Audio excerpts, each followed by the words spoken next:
أهلا بيكم سنة أولى إعدادي. النهاردة هنحل مع بعض أسئلة الدرس الأول من الوحدة التانية بعنوان الدور الحضاري لمصر في قارة إفريقيا في عهد محمد علي. قبل ما نبدأ ما ننساش نصلي على النبي عليه أفضل الصلاة والسلام. ويلا بينا نبدأ على طول ونقول بسم الله. السؤال الأول معانا أكمل. 1. أراد محمد علي التوسع في السودان لتأمين حدود مصر من جهة الجنوب. 2. أقام محمد علي نظاما للحكم والإدارة بالسودان مماثلا لما أسسه في مصر. 3. كان حكمدار السودان يجمع في يديه السلطة العسكرية والمدنية. 4. تكون الجيش في السودان أثناء حكم محمد علي من جنود مصريين وسودانيين وأتراك. 5. اهتم محمد علي ببناء المدن في السودان ومنها مدينتي يبقى مدينة الخرطوم ومدينة كسلة. 6. أقبل الشباب السوداني إلى مصر خلال عهد محمد علي طلبا للعلم في الأزهر. أكمل الجدول التالي. ولد بها محمد علي في شمال اليونان مدينة كولا باليونان. 2. مدينة وصلت إليها حملة إسماعيل ابن محمد علي 1821 مدينة سينار. 3. مدينة اتخذها محمد علي عاصمة للسودان مدينة الخرطوم. 4. مدينة أصبحت في عهد محمد علي من أهم المدن الإدارية في شرق السودان مدينة كسلة. أكمل الجدول التالي بما يلائمه مما بين القوسين. استثمار الموارد، توسيع حدود مصر، تأمين حدود مصر الجنوبية، استكشاف منابع نهر النيل في إفريقيا، تجنيد السودانيين. أهداف محمد علي من ضم السودان: عندنا أهداف سياسية زي توسيع حدود مصر، وعندنا أهداف عسكرية زي تأمين حدود مصر الجنوبية وتجنيد السودانيين. عندنا كمان أهداف جغرافية زي استكشاف منابع نهر النيل في إفريقيا، وعندنا أهداف اقتصادية زي استثمار الموارد. اختر الإجابة الصحيحة مما بين القوسين. 1. التحق محمد علي قبل مجيئه إلى مصر بالجيش العثماني. 2. القضاء على المماليك بالسودان كان يمثل أحد أهداف محمد علي من ضم السودان السياسية. 3. يستدل من أهداف محمد علي للتوسع في السودان على أنه كان متخوفا من التحالف بين المماليك والبريطانيين. 4. اصطحب إسماعيل باشا ابن محمد علي في حملته بالسودان عام 1821 مجموعة من العلماء المصريين والفرنسيين. 5. أي مما يأتي مثل عائقا أمام رحلات سليم بك قبطان الاستكشافية لمنابع نهر النيل: وجود الجنادل والشلالات. 6. أقل عدد من الجنود التابعين لمحمد علي في السودان كانوا من الأتراك. 7. مدينة أنشأها محمد علي بالسودان وجعلها مقرا للحكمدار وأقام فيها ترسانة لصناعة السفن هي مدينة الخرطوم. 8. أنشأ محمد علي مصنعا للبارود بمدينة الخرطوم. 9. بموجب فرمان السلطان العثماني 1841 حصل محمد علي على حكم وراثي لمصر والسودان. اكتب كلمة صح أو خطأ مع التصويب. 1. نجح محمد علي للوصول إلى حكم مصر بعد تودده لشعبها، صح. 2. نجح محمد علي في الوصول إلى مناجم الذهب في مدينة دنقلة، صح. 3. أصدر محمد علي قرار بإلغاء تجارة الرقيق خلال حملته إلى السودان 1838 صح. 4. كان حكمدار السودان يتبع وزارة الخارجية بمصر غلط، وزارة الداخلية. 5. قسم محمد علي السودان إلى 3 مديريات غلط، إلى 7 مديريات. 6. قام محمد علي بإرساء الأمن في السودان بعد أن كانت قبائل متفرقة ومتصارعة صح. 7. أنشأ محمد علي بعض المدارس النظامية بالسودان صح. 8. أرسل محمد علي مزارعين مصريين إلى السودان لتدريب السودانيين على أساليب الزراعة المتقدمة صح. 9. من مشروعات الري التي أقيمت بالسودان خلال حكم محمد علي حفر العديد من القنوات صح. 10. كلف محمد علي شيوخ القبائل في السودان بحماية طرق التجارة صح. صوب ما تحته خط. 1. ولد محمد علي في بلدة كولا جنوب بلاد اليونان غلط، شمال بلاد اليونان. 2. سعى محمد علي للقضاء على المماليك الذين فروا إلى السودان خوفا من تحالفهم مع فرنسا غلط، بريطانيا. 3. تأمين الحدود الجنوبية لمصر أحد الأهداف الجغرافية لمحمد علي من ضم السودان من الأهداف العسكرية. 4. توقفت رحلات سليم بك قبطان في عهد محمد علي لاستكشاف منابع النيل الأبيض وعادت إلى مدينة دنقلة غلط، الخرطوم. 5. اتخذ إسماعيل باشا من مدينة الخرطوم عاصمة للسودان ده محمد علي. 6. اهتم محمد علي بالتعليم فعمل على نشر المدارس النظامية في جميع أنحاء السودان الكتاتيب. 7. يرجع الفضل في نهضة السودان إلى الإمبراطورية البريطانية التي أدخلت مظاهر النهضة الحديثة بها ده محمد علي. 8. استخدم محمد علي القانون البريطاني للفصل في النزاعات بين سكان السودان القانون العثماني. 9. نتج عن اهتمام محمد علي بالملاحة النهرية أصبحت مدينة دنقلة أهم المحطات التجارية في إفريقيا مدينة الخرطوم. اكتب ما تشير إليه كل عبارة من العبارات الآتية. 1. عملية بيع وشراء البشر كعبيد واستغلالهم في العمل الإجباري وحرمانهم من حريتهم وحقوقهم تجارة الرقيق.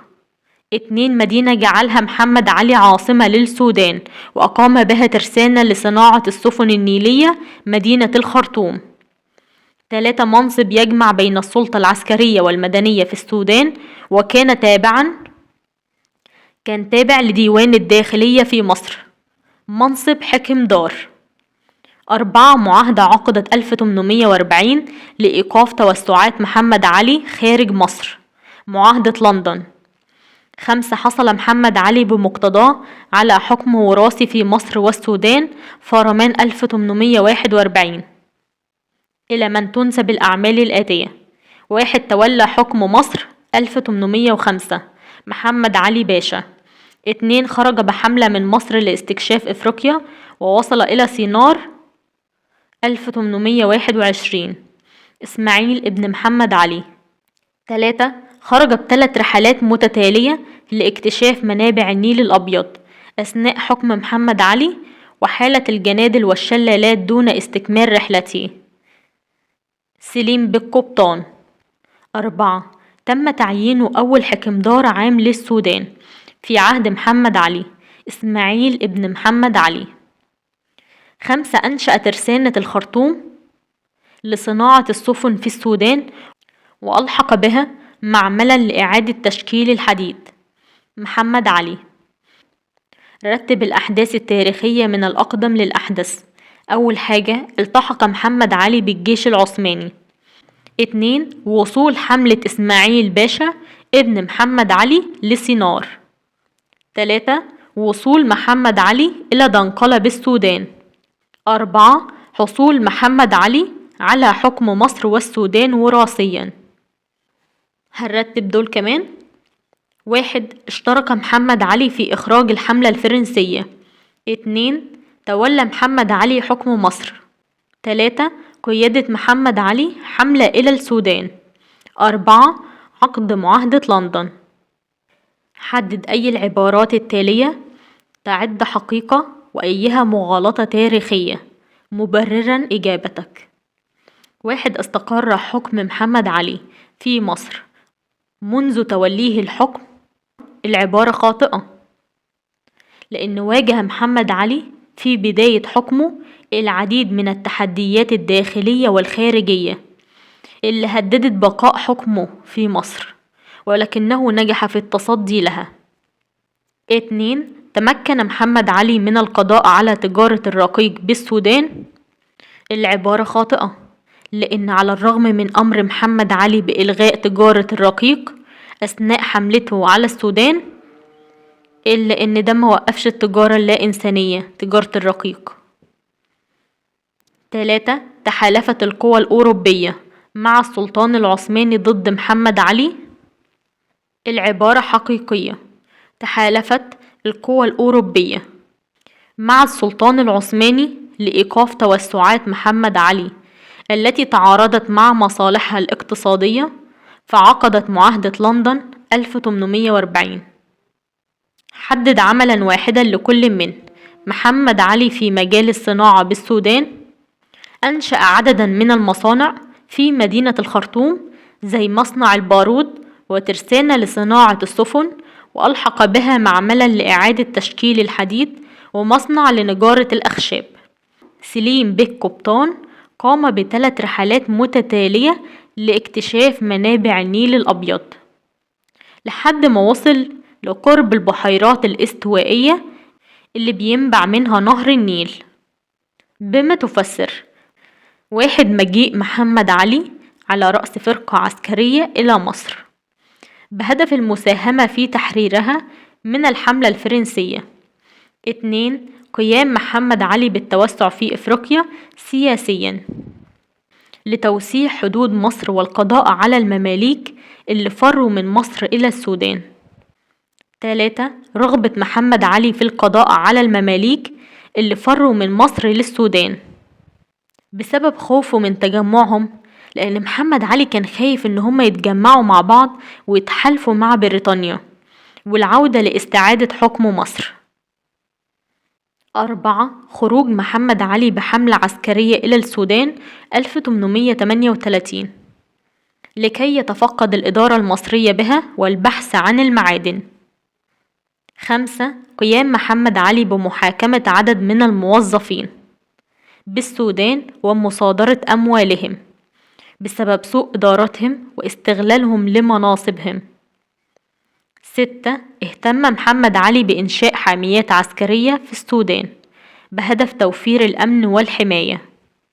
7. توجه سكان السودان إلى الإقامة في مدينة كسلة بسبب قيام محمد علي ببناء أبراج ومواقع للتحصينات العسكرية وجعل حامية عسكرية ثابتة بها. 8. عمل محمد علي على نشر الكتاتيب في جميع أنحاء السودان بهدف تعليم السودانيين القراءة والكتابة وحفظ القرآن الكريم. 9. إرسال محمد علي بعثات من السودانيين إلى مصر لكي تتلقى التعليم خاصة في المجالات العسكرية والإدارية. 10. اهتمام محمد علي بتحسين الإنتاج الحيواني بالسودان لأنه كان بيهدف إلى تصدير الماشية. 11. تحالف القوى الأوروبية مع السلطان العثماني ضد محمد علي لإيقاف توسعات محمد علي اللي بتتعارض مع مصالحها الاقتصادية، فعملوا مع بعض معاهدة. من النتائج التي ترتبت على 1. حملة إسماعيل باشا ابن محمد علي إلى السودان. ترتب على ذلك أن الحملة وصلت إلى مدينة سينار 1821 وسيطرت على عدة مدن. 2. قيام محمد علي بقيادة حملة إلى السودان 1838 ترتب على ذلك نجاحه في الوصول لمناجم الذهب في مدينة دنقلة، إصدار أمر بإلغاء تجارة الرقيق. 3. تأمين محمد علي طرق التجارة بين مصر والسودان. ترتب على ذلك أصبحت مدينة الخرطوم من أهم المحطات التجارية في إفريقيا. 4. عقد معاهدة لندن 1840. ترتب على ذلك تخلي محمد علي عن معظم الأراضي اللي حكمها خارج مصر. 5. إصدار السلطان العثماني لفرمان 1841. ترتب على ذلك حصول محمد علي على حكم وراثي لمصر والسودان. قارن بين إسماعيل باشا ابن محمد علي وسليم بك قبطان من حيث دورهما في استكشاف بعض المناطق بالسودان. إسماعيل باشا ابن محمد علي اصطحب إسماعيل باشا في حملته بعض العلماء المصريين والفرنسيين لاستكشاف المناطق لحد ما وصلوا إلى مدينة سينار، وسيطرت الحملة على عدة مدن. أما سليم بك قبطان قام سليم ب3 رحلات متتالية لاكتشاف منابع النيل الأبيض لحد ما وصل لقرب البحيرات الاستوائية اللي بينبع منها نهر النيل. 2. النهضة العمرانية التي أقامها محمد علي في كل من مدينتي الخرطوم وكسلة. محمد علي اهتم بمدينة الخرطوم واتخذها عاصمة للسودان ومقر للحكم دار ومعسكر للجيش. أقام فيها العديد من المباني الحكومية، عمل فيها مسجدين ومستشفى وترسانة لصناعة السفن النيلية والعديد من المخازن والمصانع. أما مدينة كسلة بنيت فيها أبراج، عمل فيها أبراج ومواقع للتحصينات العسكرية، خلاها حامية عسكرية ثابتة، وأصبحت من أهم المدن في شرق السودان. دلل على صحة كل عبارة من العبارات الآتية. 1. سعى محمد علي إلى تحقيق أهداف اقتصادية من توسعاته في السودان. استثمار الموارد الاقتصادية في السودان زي الذهب والعاج والصمغ العربي وغيرها. 2. كان لمحمد علي دورا إنسانيا في القارة الإفريقية.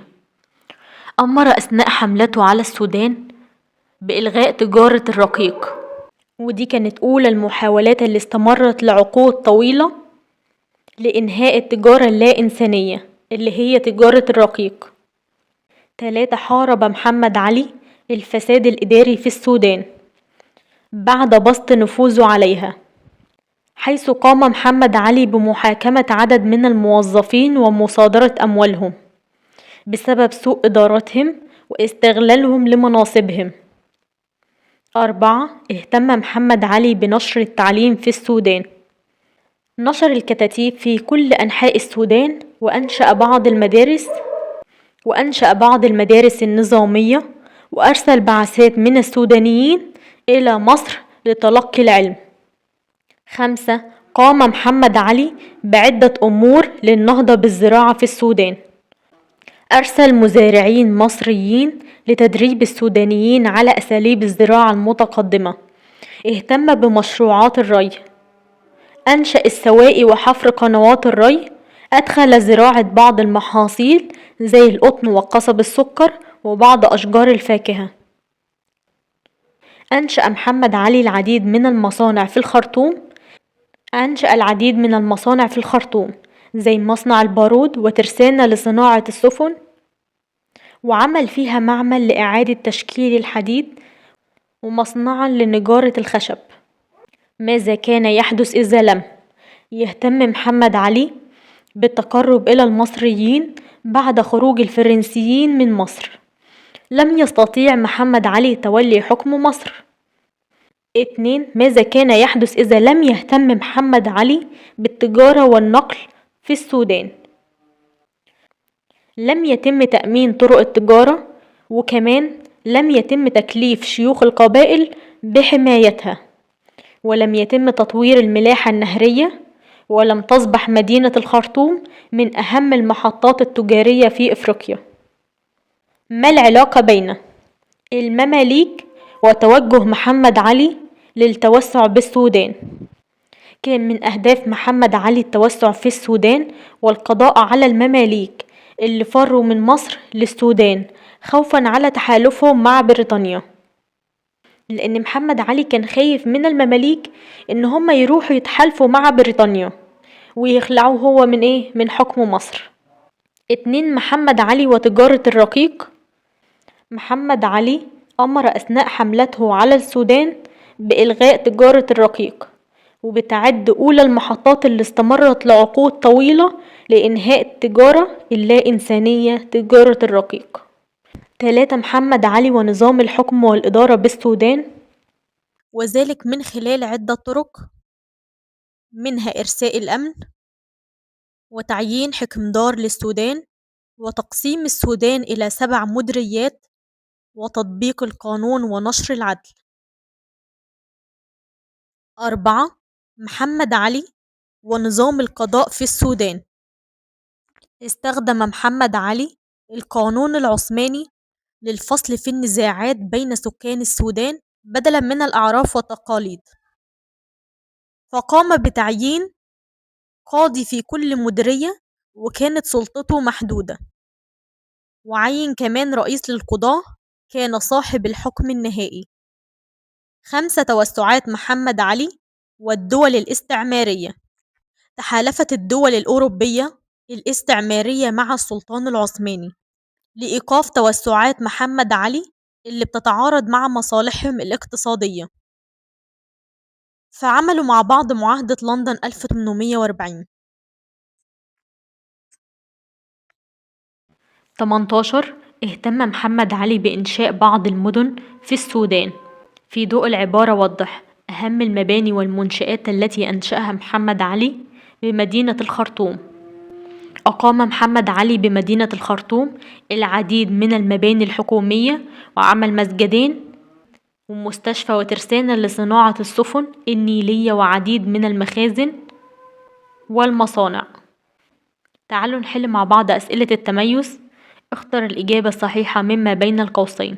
1. نجح محمد علي في الوصول إلى حكم مصر معتمدا على دهائه السياسي. 2. أي من أهداف محمد علي باشا من ضم السودان تحققت بشكل كبير نتيجة رحلات سليم بك قبطان إلى السودان. الأهداف الجغرافية.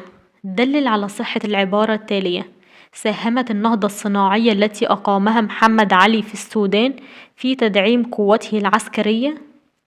أنشأ محمد علي العديد من المصانع ومنها مصنع البارود وترسانة لصناعة السفن. ما تقييمك لمصداقية كل عبارة مما يأتي مع ذكر السبب في الحالتين؟ 1. توقفت رحلات سليم بك قبطان الاستكشافية في السودان نتيجة لعوامل طبيعية. العبارة صادقة، توقفت نتيجة وجود الجنادل والشلالات اللي مثلت عائقا أمام تقدم السفن. تم اختيار أول حكمدار للسودان لأنه من أهل الثقة. العبارة صادقة، لأن أول حكمدار عام للسودان كان ابن محمد علي وهو إسماعيل باشا. وبكده نكون خلصنا حل أسئلتنا. ما ننساش نصلي على النبي، وأي حد عنده سؤال يكتب لي في التعليقات وإن شاء الله هرد عليكم. ومع السلامة يا حلوين، أشوفكم في فيديو جديد، والسلام عليكم ورحمة الله وبركاته.